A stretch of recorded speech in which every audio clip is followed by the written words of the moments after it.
Bonjour, vous êtes de plus en plus nombreux à suivre la chaîne Corail, créée il y a tout juste 3 semaines, et je vous en remercie. Aujourd'hui, la chaîne est encore en train de se structurer, donc vous verrez des changements dans les formats vidéo, que ce soit pour les reportages ou pour les entretiens.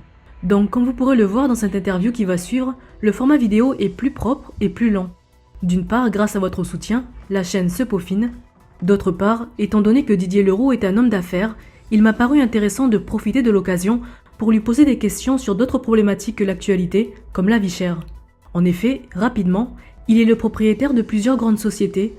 On peut citer par exemple l'OCDP, spécialisé dans la distribution pharmaceutique, Nouméa Agro, ou encore le groupe Saint-Vincent. Dans les discussions de couloir, on le compare parfois au frère de sa femme, un poids lourd de la finance, Vincent Bolloré, le propriétaire de plusieurs médias français comme Canal+.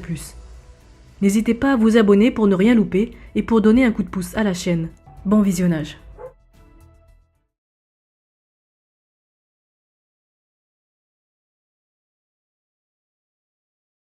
Bien, écoutez, je suis d'abord un chef d'entreprise qui a décidé dans les années 85-88, enfin au moment des événements, de s'impliquer dans la politique du pays parce que je pensais être capable d'améliorer la vie des gens. Enfin, c'était le but que je souhaitais avoir. Et puis, on avait pas mal de troubles à cette époque-là, puisque c'était à l'époque des événements. Et donc, je pensais pouvoir être utile. Donc, j'ai commencé en 85, je crois, avec Jacques Lafleur. Et puis ensuite, j'ai créé différents mouvements politiques et tout en continuant à m'occuper de mes affaires. Et puis, en 2004, avec Harold Martin et Philippe Gomez, et surtout avec Marie-Noëlle Témeraud qui conduisait la liste, j'ai fait partie de l'équipe de l'Avenir Ensemble qui a gagné les élections, et je me suis retrouvé à cette occasion-là membre du gouvernement en charge de plein de secteurs.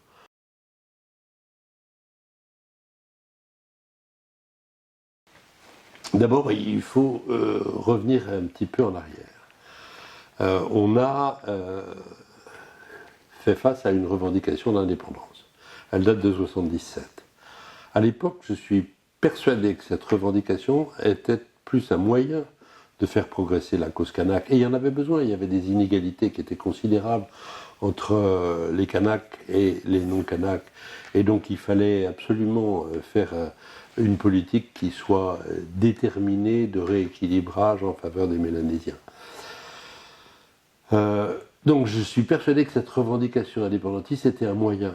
Mais je pense que ce n'était pas forcément une fin, parce que Lenormand lui-même disait « on va revendiquer l'indépendance, comme ça obligera l'État ou la France à faire ce qu'on lui demande ». C'était un moyen de pression. On a ainsi connu les événements, et puis les accords de Matignon, les accords de Nouméa, qui nous ont amené la paix, et qui ont permis de faire effectivement progresser la cause kanak d'une manière importante. Je ne dis pas qu'il n'y a pas encore des choses à faire. Il faut qu'on ait plus de médecins kanak, il faut qu'on ait plus d'avocats kanak, il faut qu'on ait plus d'ingénieurs. De ce point de vue-là, je crois qu'on a encore beaucoup de travail à faire. Mais je ne suis pas persuadé que l'indépendance soit la solution, parce que pour être véritablement indépendant, il faut avoir les compétences pour gérer le pays, et aujourd'hui, on n'a même pas, à mon sens, les compétences chez les élus pour gérer la situation actuelle.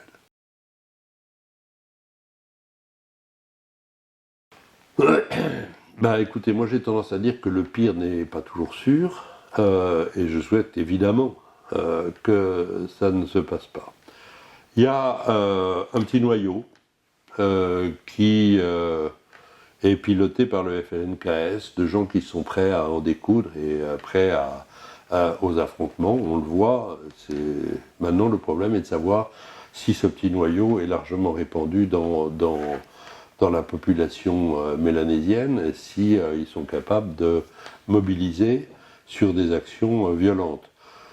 J'ai tendance à penser le contraire. Je pense qu'aujourd'hui, notamment chez les jeunes, ils en ont marre de la division entre indépendantistes, non indépendantistes.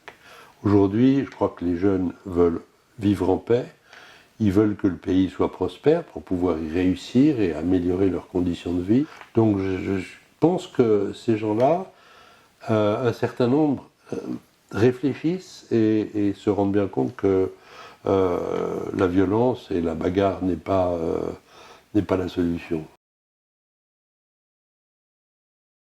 Je crois qu'il y a une erreur fondamentale qui consiste à parler de dégel du corps électoral. J'aurais préféré qu'on parle du retour au corps électoral tel qu'il avait été prévu par les accords de Nouméa, ou par l'accord de Nouméa, et tel qu'il avait été accepté à l'époque par les participants et les signataires de cet accord. Le RPCR d'un côté et le FLNKS de l'autre.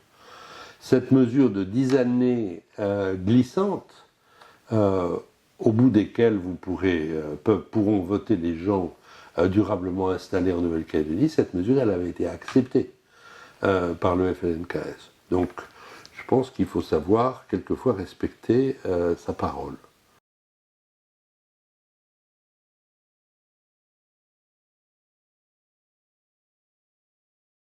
Je ne crois pas qu'on puisse dire aujourd'hui que l'État cherche à noyer la population mélanésienne au milieu des autres.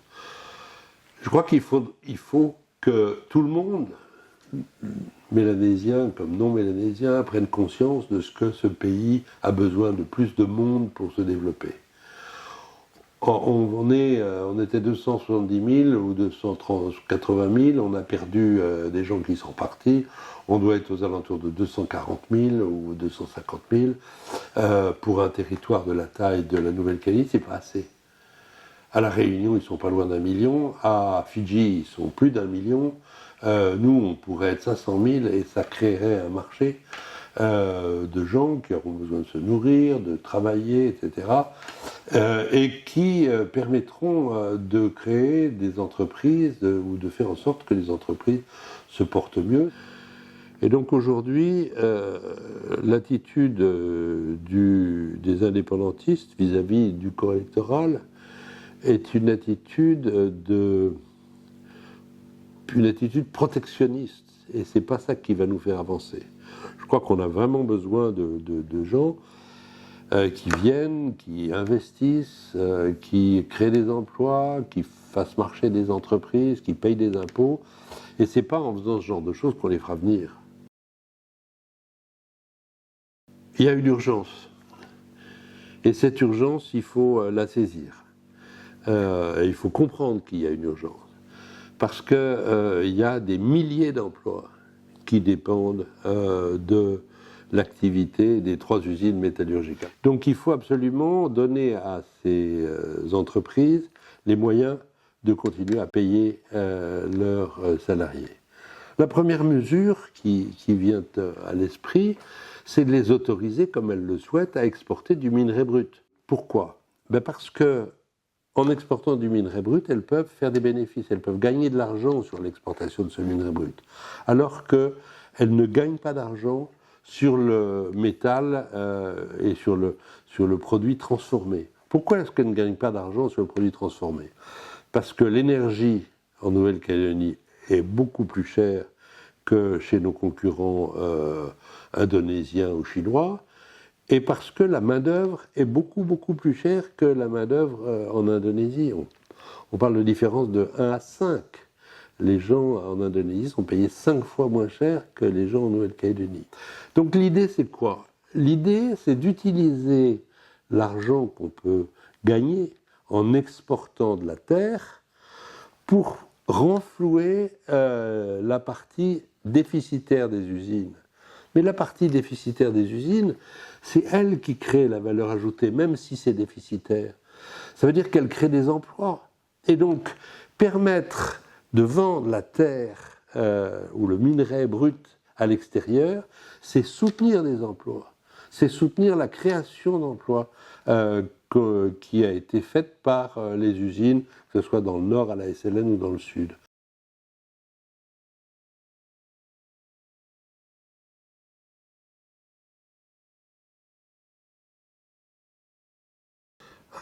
Alors, Sonia Backès a un discours qui est clair. Il peut choquer un certain nombre de gens, mais elle a une ligne politique assez claire. Ce qu'on peut quelquefois reprocher, c'est que la forme de ce discours soit un peu clivante et puisse choquer un certain nombre de gens modérés qui y voient plus des déclarations d'un chef de guerre que d'un chef de paix. Néanmoins, ça ne correspond pas, je la connais, donc ça ne correspond pas à son tempérament réel. Elle sait très bien qu'il faudra s'entendre et qu'il faudra faire des compromis. Le problème dans ces cas-là, c'est que celui qui fait des compromis se fait des ennemis dans son propre camp. Or, on est à l'approche des élections provinciales. On ne sait pas encore quand elles auront lieu, mais elles auront lieu sans doute cette année, peut-être l'année prochaine. Et donc, une partie de l'électorat de Sonia Backès attend qu'elle tienne ces discours un peu radicaux, et elle l'attend d'autant plus qu'en face, du côté indépendantiste, les discours se radicalisent aussi beaucoup.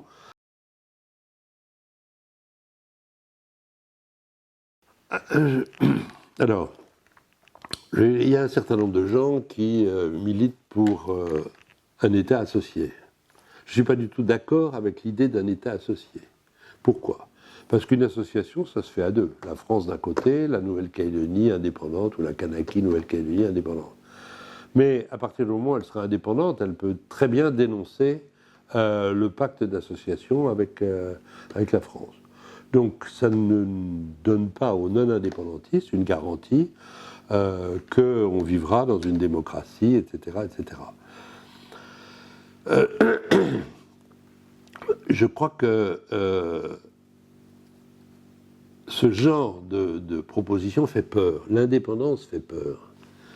Moi, j'ai peur de l'indépendance. J'ai pas peur physiquement. J'ai peur que les indépendantistes, qui ont souvent, notamment chez les leaders, un esprit de revanche sur la colonisation, la présence française, etc., etc., j'ai peur que les indépendantistes mettent le pays à mal et fassent du mal à la population, non pas physiquement, encore une fois, mais en faisant en sorte que les conditions de vie deviennent extrêmement difficiles. Donc, on a besoin de garde-fous. C'est pour ça que je suis plutôt partisan d'un État fédéré, comme le Hawaï est un État fédéré des États-Unis, ou comme le Queensland est un État fédéré de l'Australie.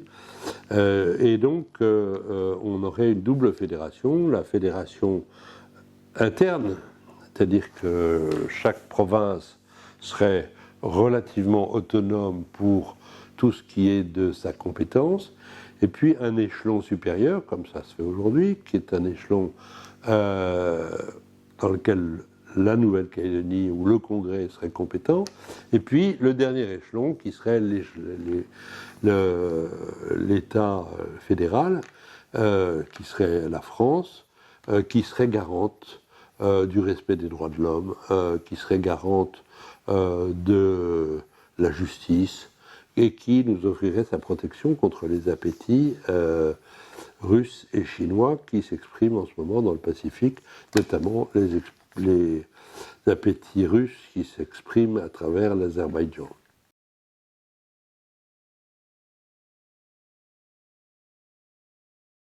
Bien sûr. Alors, si je regarde dehors aujourd'hui, il fait un temps magnifique, donc le climat il serait plutôt favorable à l'investissement et à l'établissement en Nouvelle-Calédonie. Mais ça, c'est la plaisanterie. Le climat aujourd'hui, le climat politique, est un climat qui ne donne pas envie d'investir en Nouvelle-Calédonie. Et si on continue comme ça, je me demande où est-ce qu'on va trouver des repreneurs pour nos usines. Le pays est loin d'attirer les investisseurs à lui, et loin d'inspirer confiance. Et alors, ce qui est vrai du nickel est vrai aussi d'un certain nombre d'autres activités qui nécessitent des investissements importants.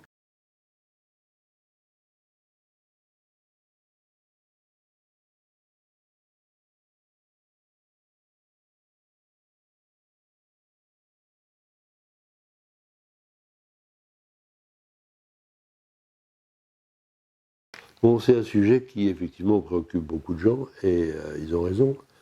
Mais il faut savoir dans quel monde on évolue. Est-ce qu'on évolue dans un système libéral ou dans un système administré? Si on évolue dans un système libéral, on doit être en faveur de la liberté des prix et de l'exercice de la concurrence qui doit limiter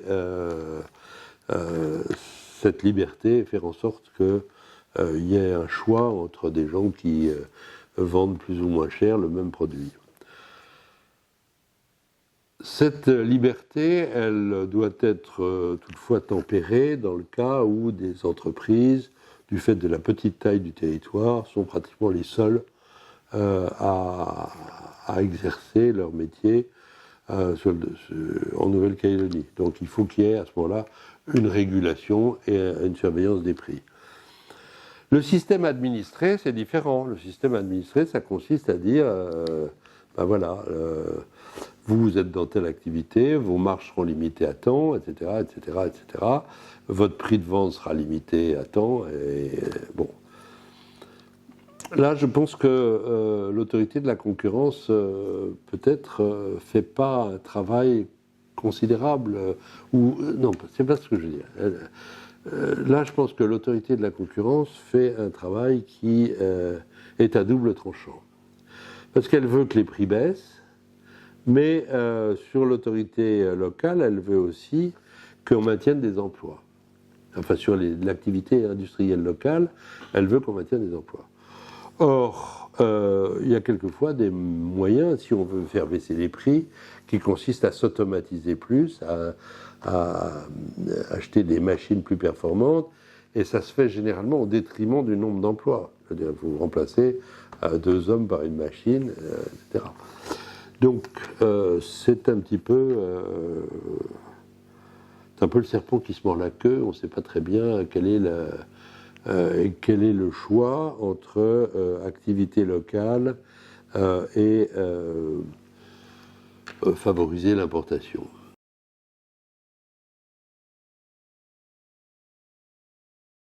J'ai discuté avec eux quand j'étais au gouvernement et que j'étais en charge de l'économie. C'est pas facile, hein. Ce sont des gens qui sont conscients du poids qu'ils pèsent et qui ont des idées assez arrêtées. Ils sont tout à fait conscients de leur force et de leur importance. Donc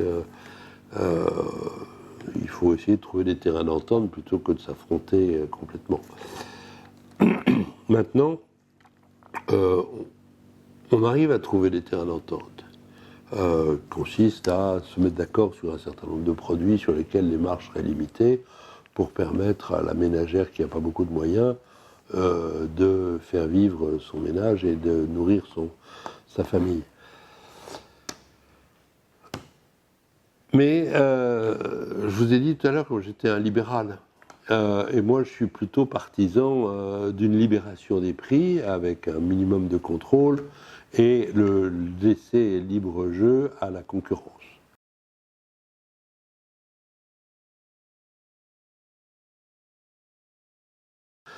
Le marché est tout petit.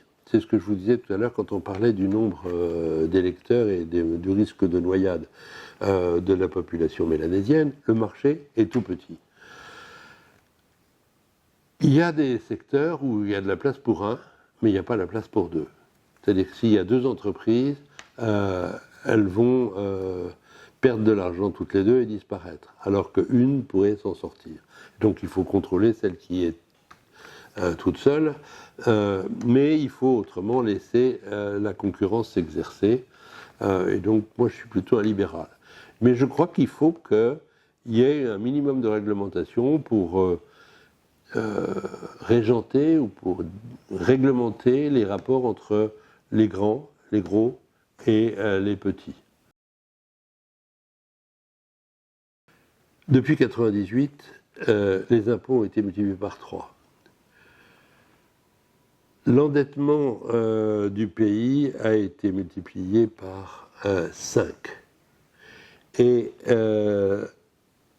les dépenses publiques, les dépenses liées aux services publics ont été multipliées par 3. Ça veut dire quoi?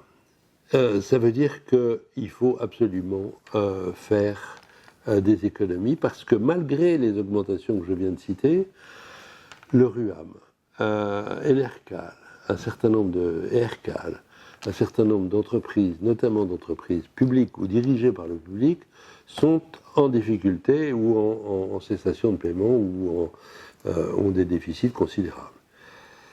Ce que je vois, c'est que le gouvernement est fort pour augmenter les impôts, pour chercher à augmenter les recettes, mais pas très très fort pour faire des économies de gestion.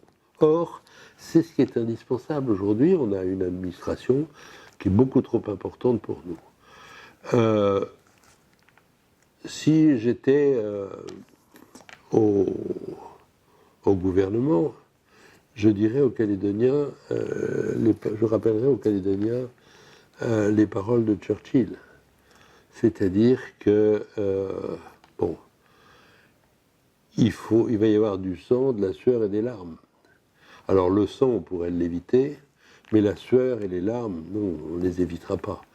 Il y aura forcément des passages difficiles. Je pense qu'on s'en sortira à terme, parce qu'on a vocation à s'en sortir, mais on s'en sortira si on est tous ensemble à vouloir s'en sortir.